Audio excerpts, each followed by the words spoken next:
প্রিয় ছাত্রছাত্রী, তোমাদের প্রত্যেককে স্বাগত। তোমরা দেখছো তোমাদের মোবাইল স্ক্রিনে নিশ্চয়ই দেখা যাচ্ছে, দেখো বাচ্চ লেখা আছে। আমি বিগত দিনেও বাচ্চ ক্লাস নিয়েছি। আজ আমি আবার একটু বাচ্চ সম্বন্ধে তোমাদের সামনে আলোচনা করব। বাচ্চ কাকে বলে আমি বিস্তারিত আলোচনা করেছি। আবারও বলছি যে একটা বক্তব্যকে আমরা নানানভাবে প্রকাশ করতে পারি। এই যে বিভিন্ন প্রকাশ ভঙ্গি, আমি প্রতি সোমবার সেখানে যাই, আমার দ্বারা প্রতি সোমবার সেখানে যাওয়া হয়, আমাকে সেখানে যেতে হয়। এই যে একটাই বক্তব্যকে আমরা নানাভাবে বলছি, এটা হচ্ছে বাচ্চ। এই বাচ্চকে আমরা তিন ভাগে ভাগ করেছিলাম: কর্তৃবাচ্য, কর্মবাচ্য, ভাববাচ্য। কর্তৃবাচ্য কাকে বলে? যে বাচ্চে ক্রিয়াপদের সঙ্গে কর্তার সরাসরি যোগ, ক্রিয়াপদের সাথে কর্তার সরাসরি সম্পর্ক, অন্বয় বা মিল, তাকে বলা হচ্ছে কর্তৃবাচ্য। যেমন আমি ভাত খাই, এই খাওয়ার সাথে ক্রিয়াপদ খাই, এর সাথে আমি কর্তার ডাইরেক্ট যোগাযোগ, সম্পর্ক। আবার যে বাচ্চে ক্রিয়াপদের সাথে কর্মের যোগ থাকে, কর্মের সরাসরি যোগ থাকে, তাকে বলা হচ্ছে কর্মবাচ্য। যে আমার দ্বারা ভাত খাওয়া হয়, এখানে আমার, এখানে মুখ্য না, গৌণ। কি খাওয়া হয়? ভাত খাওয়া হয়। এই ভাতটা এই ক্রিয়ার সাথে, ক্রিয়াপদের সাথে কর্মপদ, ভাত, ভাতের সম্পর্ক, ডাইরেক্ট সম্পর্ক। আর যে বাচ্চে ক্রিয়াপদের সাথে কর্তৃকর্ম সম্পর্কহীন হয়ে যায়, কোনো সম্পর্ক থাকে না, ক্রিয়ার ভাবটাকে প্রকাশ করে, তাকে বলা হচ্ছে ভাব বাচ্য। আমি আগে তোমাদের সামনে আলোচনা করেছি। দেখো আমি সামনের দিকে যাচ্ছি, দেখো স্ক্রিনটা তোমরা ভালো করে লক্ষ্য করে দেখো। দেখো প্রশ্ন আছে, জানোয়ার নিজে নিজে মরতে পারে না। তোমার সাইডে আছে দেখো ভাববাচ্য, অর্থাৎ ভাববাচ্য করতে হবে। জানোয়ার নিজে নিজে মরতে পারে না, এটা কর্তৃবাচ্য আছে এখানে, এটা কর্তৃবাচ্য। এই কর্তৃবাচ্য থেকে আমি ভাববাচ্যে আসবো। এই কর্তৃবাচ্য থেকে ভাববাচ্যে আসতে গেলে কতগুলো নিয়ম আছে, নিয়মগুলো আমাকে মানতে হবে। যে কর্তৃপদের যে কর্তৃবাচ্যের যে কর্তা আছে, তার সঙ্গে র বিভক্তি যোগ করতে হবে, র এর বিভক্তি যোগ করতে হবে, র এর বিভক্তি যোগ করতে হবে। আর কি করতে হবে? যে মূল ক্রিয়াটা, মূল ক্রিয়ার সাথে আ প্রত্যয় যোগ করতে হবে। আর কি করতে হবে? যে প্রদত্ত যে ক্রিয়াটা থাকবে তাকে হ ধাতুজাত ক্রিয়াপদ করতে হবে। তাহলে মূল ক্রিয়াপদের সাথে আ প্রত্যয় যোগ করতে হবে, কর্তৃপদের কর্তার সাথে র এর বিভক্তি যোগ করতে হবে, আর প্রদত্ত যে ক্রিয়াটা থাকবে তাকে হ ধাতুজাত ক্রিয়াপদে পরিণত করতে হবে। তাহলে দেখো, জানোয়ার নিজে নিজে মরতে পারে না, জানোয়ার হচ্ছে এখানে কর্তা। এর সঙ্গে কি যোগ করবো? র বা এর, যেখানে যেটা সুবিধা সেখানে তাই করব। তাহলে জানোয়ারের নিজে নিজে মরতে পারে না, তাহলে এটা কি হবে? ভাববাচ্য কি হবে? তাহলে কি বলেছিলাম যে মূল যে ক্রিয়া তার সঙ্গে কি করতে হবে? আপত্যয়, মরা। তাহলে জানোয়ার নিজে নিজে জানোয়ারের নিজে নিজে মরা হয় না। কি বললাম? হ ধাতুজাত ক্রিয়াপদ করতে হবে। তাহলে জানোয়ারের নিজে নিজে মরা হয় না। তাহলে কর্তৃবাচ্য থেকে ভাববাচ্য করতে হলে নিয়মটা কি বললাম? আমি আগেও বলেছি, আবারও বলছি, যে কর্তৃস্থানীয় যে পদ থাকবে সেই পদের সাথে র এর বিভক্তি যোগ করতে হবে। আর কি করতে হবে? মূল যে ক্রিয়া তাকে তার সাথে ক্রিয়াপদটা ভেঙে তার সঙ্গে আবিভক্তি যোগ করতে হবে, আপ্রত্যয় যোগ করতে হবে। এবং যে প্রদত্ত ক্রিয়াটা থাকবে তাকে হ ধাতুজাত ক্রিয়াপদ করতে হবে। তাই জানোয়ার নিজে নিজে মরতে পারে না, তাহলে এটা কর্তৃকারক আছে, এটাকে আমি ভাববাচ্য করবো, জানোয়ারের নিজে নিজে মরা হয় না। আমি একদম সহজে একটা আসছি, দেখো, যে গল্পটা সবাই জানে, গল্পটা সবাই জানে, গল্পটা সবাই, মানে কর্তৃপদ কোনটা? সবাই। তাহলে গল্পটা সবার জানে, এটা জানের সাথে কি করতে হবে? মানে মূল যে ক্রিয়া তার সঙ্গে কি করতে হবে? আপত্যয় যোগ করতে হবে। তো জানা, তাই গল্পটা সবার জানা আছে, গল্পটা সবার জানা হয় না। আচ্ছা, গল্পটা সবার জানা হয়, আমি কইছি হ ধাতু জাত ক্রিয়াপদ করতে হবে।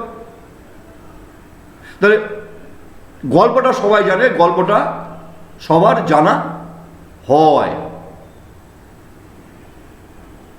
বা গল্পটা সবার জানা হয়েছে, গল্পটা সবার জানা হয়েছে। আবার দেখো, বাংলার মুখ আমি দেখিয়াছি, বাংলার মুখ আমি, এর ক্রিয়াটা হচ্ছে কি আমি। তাহলে কর্তৃকারক আমি থাকলে কর্ম বা তোমার ভাববাচ্য কি হবে? আমার হবে। বাংলার মুখ আমি দেখেছি, এটাকে ভাববাচ্য করা যাবে। বাংলার মুখ আমার দেখা হয়েছে, দেখা হইয়াছে, এ দেখিয়াছি সাধু ভাষায় আছে, আমি এটা ভাববাচ্যও করতে পারি। বাংলার মুখ আমি আছে, আমি এটাকে আমার দেখা হইয়াছে। কর্মবাচ্য কি বলছে? তাহলে কর্তৃকারক থেকে কর্তৃবাচ্য থেকে কর্মবাচ্য যাওয়ার নিয়মটা কি? যদি কর্তৃবাচ্যে কর্তা থাকে তার সঙ্গে র এর বিভক্তি যোগ করতে হবে। র এর বিভক্তি যোগ করার পর দ্বারা দিয়া কর্তৃক অনুসর্গ বসাতে হবে। মূল ক্রিয়ার সাথে আ ত ইত যোগ করতে হবে এবং প্রদত্ত ক্রিয়াকে হ ধাতুজাত ক্রিয়াপদে পরিণত করতে হবে। দেখো, ভালো করে লক্ষ্য করো, কর্তৃকারক থেকে কর্মকারকে যাওয়ার উদাহরণ আমি বলছি, যে কর্তৃকারকে যদি কর্তা থাকে তার সঙ্গে র এর বিভক্তি যোগ করব, তারপরে দ্বারা দিয়া কর্তৃক অনুসর্গ বসাবো, মূল যে ক্রিয়া তার সঙ্গে আ ত ইত প্রত্যয় যোগ করব এবং প্রদত্ত ক্রিয়ার সাথে কাল অনুযায়ী হ ধাতুজাত ক্রিয়াপদ তৈরি করব। তাহলে বাংলার মুখ আমি দেখেছি, আমিটা কি হবে? কর্মবাচ্য আমার হবে, বিভক্তি যোগ করতে হবে। তাহলে বাংলার মুখ আমার দ্বারা দেখিয়াছি, দেখা হইয়াছে, বা আমার দ্বারা বাংলার মুখ দেখা হইয়াছে। আমার এই র বিভক্তি যোগ করেছি, দেখা দেখিয়াছি, দেখা, তাহলে দেখা হইয়াছে সাধু ভাষায় করতে হবে। তাহলে আমার দ্বারা বাংলার মুখ দেখা হইয়াছে। আর ভাববাচ্য কি হবে? বাংলার মুখ আমার দেখা হইয়াছে। তবে দেখো, একদম সটিবনে তাহাদের ছায়া পড়িয়াছে, কর্তৃবাচ্য, সটিবনে তাহাদের ছায়া পড়িয়াছে, এটা ভাববাচ্য আছে। এটা দেখো, ছায়া পড়িয়াছে, পড়িয়াছে, সটিবনে আমি কর্তৃবাচ্য করব। সটিবনে তাহাদের, তাহার, তার, সটিবনে তাহার ছায়া পড়েছে। সটিবনে তাহাদের ছায়া পড়িয়াছে, সটিবনে তার ছায়া পড়েছে। পড়ে থাকা হিমসাগর আম কুড়িয়েছে, কর্ম পাচ্ছে। এখানে দেখো কর্তা নেই, পড়ে থাকা হিমসাগর আম কুড়িয়েছে। আমি আমি যদি কুড়িয়েছি থাকতো তাহলে আমি হতো, আমি কুড়িয়েছে মানে অন্য কেউ, তাহারা। কর্মবাচ্চা করতে হবে। আমি এটা করতে পারি, তাহাদের দ্বারা পড়ে থাকা আম কুড়ানো হয়েছে। তাহাদের দ্বারা এখানে কুড়িয়েছে, যদি বলতো যে আমি কুড়িয়েছি তাহলে আমাকে বোঝাতো, তাহলে কুড়িয়েছি হতো। কুড়িয়েছি থাকবে আমাকে বোঝাতো, কুড়িয়েছে অন্যজনকে বোঝাচ্ছে। তাহলে আমি কর্তার দিকে গেলাম না, পড়ে থাকা হিমসাগর আম কুড়ানো হয়েছে। পড়ে থাকা হিমসাগর আম কুড়ানো হয়েছে, এখানে কর্তা নেই। বা আমি এটা এইভাবেও করতে পারি, তাহাদের দ্বারা পড়ে থাকা হিমসাগর আম কুড়ানো হয়েছে। পরিষ্কার হচ্ছে? সকালে ব্যায়াম করা হয়েছে তো, কর্তৃবাচ্য করতে হবে। সকালে ব্যায়াম করেছো তো, করা হয়েছে, করেছো। এখানে কর্তৃপদ নেই, কোনো বিভক্তি টিভক্তি নেই। তাহলে সকালে ব্যায়াম করেছো তো। তাহলে দেখো এখানে আমি এই যে সটিবনে তাহাদের ছায়া পড়িয়াছে, আমি ভাববাচ্য থেকে কর্তৃবাচ্য করলাম। তাহলে ভাববাচ্য থেকে কর্তৃবাচ্য কিভাবে করলাম? ভাববাচ্যের যে কর্তার সাথে বিভক্তি যোগ ছিল সেই বিভক্তি লোপ পাবে। এই তাহাদের তার ছায়া পড়িয়াছে, তাহলে আর কি আছে? আর হচ্ছে মূল যে ক্রিয়ার সাথে আ প্রত্যয় এবং হ ধাতুজাত ক্রিয়াপদ বসেছিলাম সেগুলো লোপ পাবে, মূল ক্রিয়াটা বসবে, মূল ক্রিয়াটা বসবে। আমি দেখো পরবর্তীতে যাচ্ছি, দেখো আরও আছে উদাহরণ। আমি উদাহরণ ধরে ধরে তোমাদেরকে বোঝানোর চেষ্টা করছি। তাহা রামায়ণে পড়িয়াছিলাম, কর্মবাচ্য।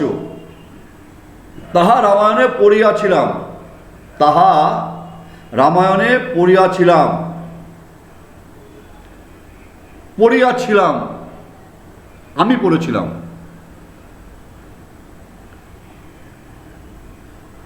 তাহা রামায়ণে পড়িয়াছিলাম, কর্মবাচ্য। তাহলে কি বলেছি?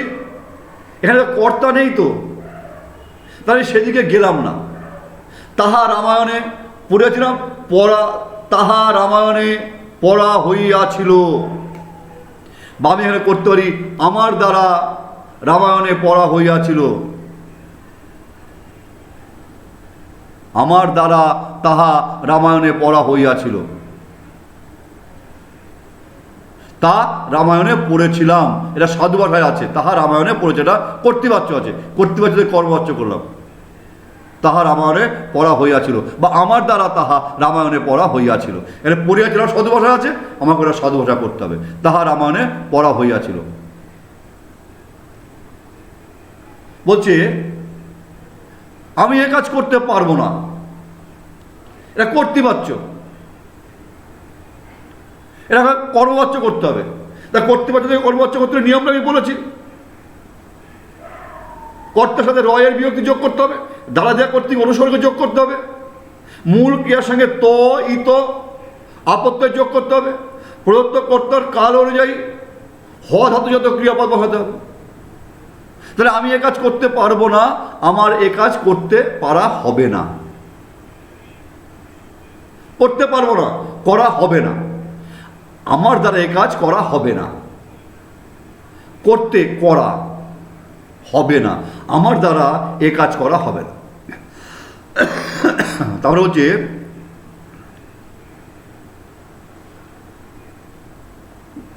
আমি কাউকে, এসো যুগান্তরের কবি, ভাববাচ্য, যুগান্তরের কবির আশা হোক। দেখো এটা বলছি, যখন কোনো আদেশ উপদেশ এরকম আদেশ দেবে, কোনো কিছু বলবে, তখন হোক হবে। যেমন এ দণ্ড মঞ্জুর করুন, আমি আকুতি মিনতি করছি, এই দণ্ড আমাকে দেবেন না, এক্ষেত্রে হবে হচ্ছে হোক। এ দণ্ড মঞ্জুর করুন, এ দণ্ড মঞ্জুর করা হোক। মহাশয় আসুন, মহাশয়ের আসা হোক। মহাশয় চলুন, মহাশয়ের যাওয়া হোক। এইরকম আদেশ, অনুরোধ, এইরকম নির্দেশ করলে হোক হবে। তোমরা এটা মনে রাখবে।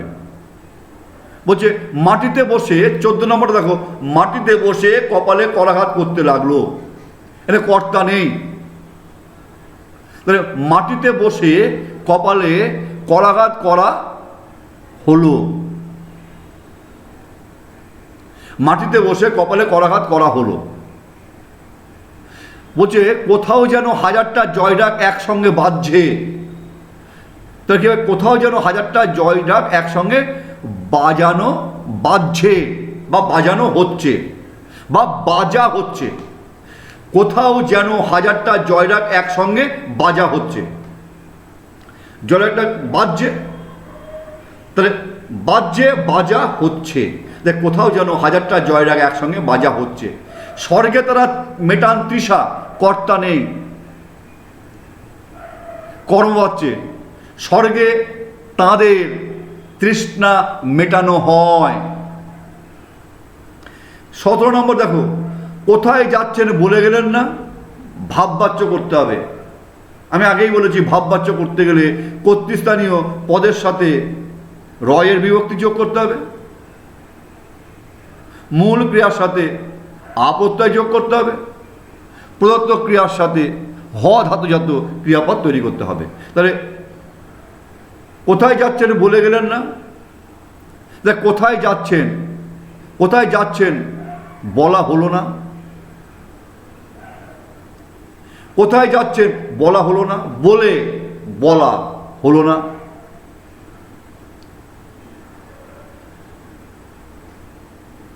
তাহা রামায়ণে পড়িয়াছিলাম, আমি বলেছি।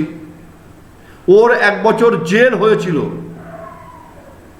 জেল হয়েছিল, ও 1 বছর জেল খেটেছিল, বা ওর 1 বছর জেল হয়েছিল, ও 1 বছর জেল খেটেছিল, ওর 1 বছর জেল খাটা হয়েছিল, ও 1 বছর জেল খেটেছিল। তোমরা সবাই এক্ষুনি বেরিয়ে যাও, ভাববাচ্য। তোমরা কর্তা আছে, তোমাদের সবার এক্ষুনি বেরিয়ে যাওয়া হোক। আর কতক্ষণ এভাবে থাকা যায়, আর কতক্ষণ এভাবে থাকা যায়, বুঝে, আর কতক্ষণ এভাবে থাকা যায়, থাকা যায়, আর কতক্ষণ এভাবে থাকা যায়। কি হবে এটা, এটা কি করতে হবে, এটা বলছে কর্তৃবাচ্য। আবার মনে রাখবে যে প্রশ্নবোধক চিহ্ন থাকলে সবার শেষেও কিন্তু সেই প্রশ্নবোধক চিহ্ন হবে।